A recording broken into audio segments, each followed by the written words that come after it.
అక్కడ ఎంతసేపు ఎంత షో ఆఫ్గా వచ్చి ఎంత షో ఆఫ్గా పోతేనే సిస్టమేటిక్ ఉంటుంది. కానీ ఇక్కడైతే డిసిప్లిన్ సిస్టమేటిక్ నేను ఈ 2 ఇయర్స్ నుంచి చాలా నేర్చుకుంటున్నాను.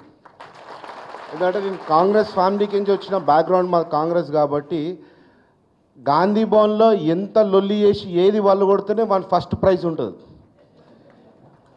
ఇక్కడ వచ్చేసేమో కష్టపడే కార్యకర్తకి ఇంపార్టెన్స్ ఉంది. నేను చూస్తున్నా కార్యకర్త, నేను స్టూడెంట్ ఆర్గనైజేషన్ ఉన్నా కాబట్టి కార్యకర్త విలువ ఏందో, కింది కార్యకర్త ఏందో నాకు బాగా తెలుసు. ఒక చిన్న కార్యకర్తని రేపు మీటింగ్ ఉందిరా బాబు 10 గంటలకు రావాలి, ఏదైనా ప్లేస్ అని యూసుగూడలో ఇక్కడ రమ్మని చెప్తే ఆ చిన్న కార్యకర్త వాని బాధ్యత ఏముంటుంది, ఆన్ పిల్లనే స్కూల్లో పిల్లలను దింపేసి మళ్ళీ దాని తర్వాత మీటింగ్కి వస్తాడు. వాడు వచ్చేటప్పుడు ఆ బైక్ ఉప్పుకొని వస్తాడు. బాయ్ పెట్రోల్ नहीं है 10 मिनट में पहुँचू అంటాడు. మేమేముంటుందంటే డ్రైవర్ ఉంటాడు, గన్మెన్ ఉంటాడు, మళ్ళీ చూసుకోవడానికి అక్కడ మైక్ మాట్లాడడానికి కార్యకర్త ఉంటారు. అంటే తప్ప అనుకోదన్న, ఉన్న విషయం చెప్తున్నా.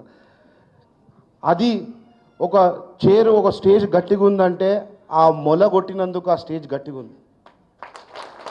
కాబట్టి ఈరోజు కూడా ఈ ఎలక్షన్ ఎట్లయితే గోపన్నకి లాస్ట్ టైం ఎలక్షన్లు అప్పుడు గోపన్న పబ్లిక్లో మీ ముందే అన్నాడు విష్ణు 35,000 ఓట్స్ నాకు మెజారిటీ వస్తుందని. కానీ గెలిచినాక అన్నాడు 17,000 ఓట్స్ విష్ణు ఓట్లతో గెలుస్తాననలేదు అన్నాడు, ఆ మాట అన్నాడు. కాబట్టి ఈరోజు కూడా 17 కదా, ఈసారి బంపర్ మెజారిటీ తోటి బీఆర్ఎస్ క్యాండిడేట్ తప్పకుండా నేను, ఎందుకంటే ఇక్కడ మా కెరియర్ మీతో నేను ఇంకో 20 ఇయర్స్ 50 ఇయర్స్ ట్రావెల్ చేయాలి. కాబట్టి నేను మీ ఫ్యామిలీతో ట్రావెల్ చేయాలి. కాబట్టి నేను ఇది ప్రెస్టీజ్గా తీసుకొని ఈ యొక్క ఎలక్షన్స్లలో నాతో పాటు ఉన్న చాలామంది కింది కార్యకర్తల నుంచి పై కార్యకర్తలు అందరూ ఉన్నారు. నా మిత్రుడు లియాఖత్ భాయ్, నేను ఎమ్మెల్యే కాకముందు కూడా ఆయన ముందు ఉంటాడు. మరి వినోద్ అన్న, మరి కేఎన్ రెడ్డి సాబు, మరి దేదీప్య అమ్మగారు, రాజ్ పటేల్ గారు, మరి నాకు ఈ అవకాశం ఇచ్చిన అన్న రామన్న గారికి, నేను మాట్లాడాలంటే నువ్వు మాట్లాడు బాపు అన్నాడు. కాబట్టి అన్న కూడా ధన్యవాదాలు తెలుపుతున్నాను. Thank you.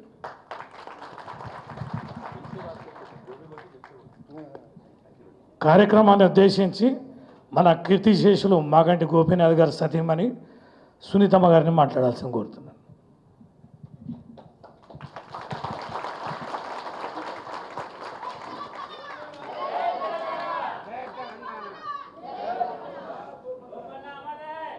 వేదికను అలంకరించిన పెద్దలందరికీ, గౌరవనీయులైన కేటీఆర్ అన్నకి,